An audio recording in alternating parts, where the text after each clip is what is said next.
There's a quick one that's definitely going to give a bunch of you guys a pretty good laugh. Definitely gave me a laugh when I saw this. About a gal who recently joined what she thought was a women's exclusively women outpatient substance abuse program. That was supposed to be just women, and she could feel safe in there and all that. And recently, a man joined the program. And she has thrown a giant fit about this because she thought it was supposed to be just women, where she could feel safe and all that, and a man shouldn't be in that program, blah, blah, blah. And that'll be a pretty funny one to go over here as an example of be careful what you wish for. As many of you are more than aware, the feminist group, the feminist movement, has been pushing for years now, trying to make different clubs where, say, men's clubs or men's things allow women in them, and it's absolutely ridiculous. And now when a guy goes into these female groups, now they're throwing a giant tantrum over that. How interesting is that? I mean, I'm sure many of you are well aware of the whole Boy Scouts and Girl Scouts merge that happened a few years ago. Ridiculous.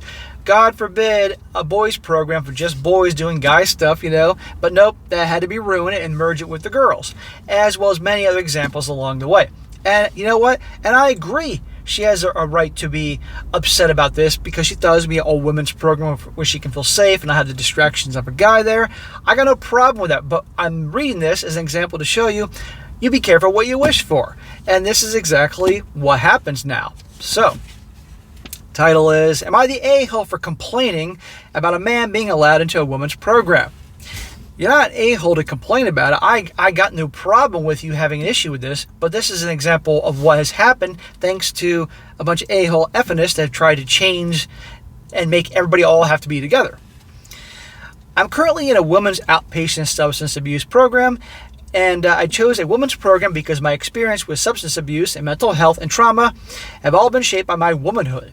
Every treatment setting I've been in thus far has been heavily male-dominated, so that specific part of experience has never been very emphasized. I wanted a safe place to explore these aspects of my experience and identity. Since joining the program, I have found exactly that. I've never felt this level of safety, understanding, kinship, and common ground. I've been able to discuss and process things I've never spoken about before, and I felt a profound sense of ease and comfort being in all-women's space. Hey, well, I say that's great for her. But the problem is when you are in an environment where it's now a bad thing to have any kind of men over here, women over there, well, this is what you're going to get, and you can thank the effinists for this.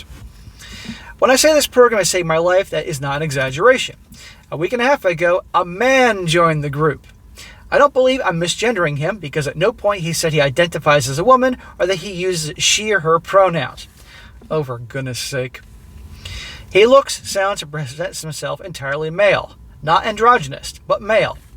Yes, he's a guy. Okay? He has a name that is typically associated with women, but that is ultimately unisex, like Leslie or Dana. He's worn a sweatsuit every day and does not wear makeup, so there's no additional gender expression clues in that regard. Again, get over it. They let it do in the program, okay? He has not shared with the group or provided any insight in our discussions. He's made no attempt to convey his gender identity or experience as a woman to the group. He has not once connected with the women in the room at all, let alone on the basis of being a woman. He's in there because they're obviously allowing him in there, okay, and he's probably not saying anything because sometimes people are new to these groups, they just listen. Apart from being physically present in a woman's group, he has not given a single physical or social cue that he is a woman. A week and a half may not seem like a long time, but in this case, it covers several hours of intensive group therapy. With every other group member since I joined, a week and a half has been enough time to get a general feel for them as a person. That is not the case here. I wrote a complaint to the organization because I believe his presence in the group has become actively harmful. So, this is where she is being an a-hole. She's allowed to want it to be just a women's group, fine. But if she's making complaints about this guy and he isn't doing anything, just sitting there and listening and making him out to be a bad guy, that's a problem. Again, be careful what you wish for. Multiple women have left the group now. Suddenly, those that have stayed have stopped sharing, stopped getting vulnerable. This is not an environment where gender or comfort levels are irrelevant. It's a healthcare program for psychologically, emotionally, and physically vulnerable women. It's a safe space that for some women is the difference between life and death. And in my opinion, a failure to define that population, it serves as a failure to serve the population at all. Am I the a-hole?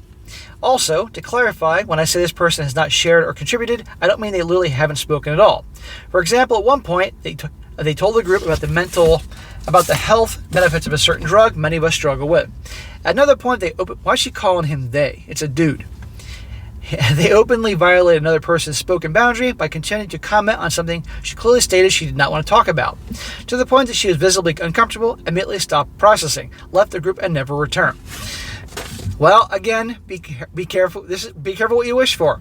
Again, like I said in the beginning, there was a time and place that you had men's organizations, men's groups, this or that, from children all the way up, and women's.